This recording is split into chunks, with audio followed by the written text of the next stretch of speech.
ধরো এটা কি দিলেন? ভাড়া দিলাম। তা ভাড়া তো 70 টাকা, আপনি 40 টাকা দিলেন কে? তোর মেয়ে কি কোন গত পরশু দিন আইছি 40 টাকা ভাড়া দিছি আমি।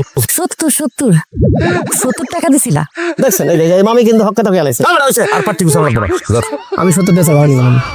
মাইটা বিয়ে ধর। তোর জানি ভ্যান লইয়া রাস্তা না দিই। রাস্তাঘাটে আমার কথা একটু সাই দিও।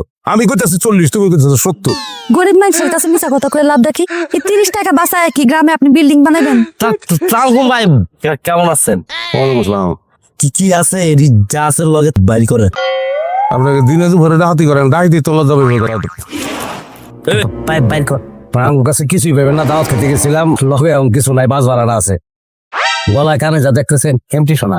না, কিছু শোনাও আছে। কি রে তোর বউ কয় শোনা তুই কইছ এমিটি না মজা লতা বলে। আর উনি যে কইলো ওনার কাছে কিছু নাই, সেটাও কিন্তু মিছা কথা। বুঝছি ভাবি কখনো মিথ্যা কথা কইতার না। খুব ও আচ্ছা, ওনার একটা সোরা পকেট আছে, প্যান্টের ভিতরে একটা সোরা পকেট, ওইখানে উনি কিছু পাইবেন। না ভাই শুনি লিয়া প্যান্টের ভিতরে দিতাছি। ছোটবেলায় আমি আমার ম্যাডামের সত্যবাদ দ্বিতীয় দেখছি, আর একটা বাস্তব আপনারা দেখছি। বিগ ফ্যান বাবু। আমার তো থেকে ছোট্ট একটা গিফট কপাল এরকম একটা বউ পাইছি, সেটাই।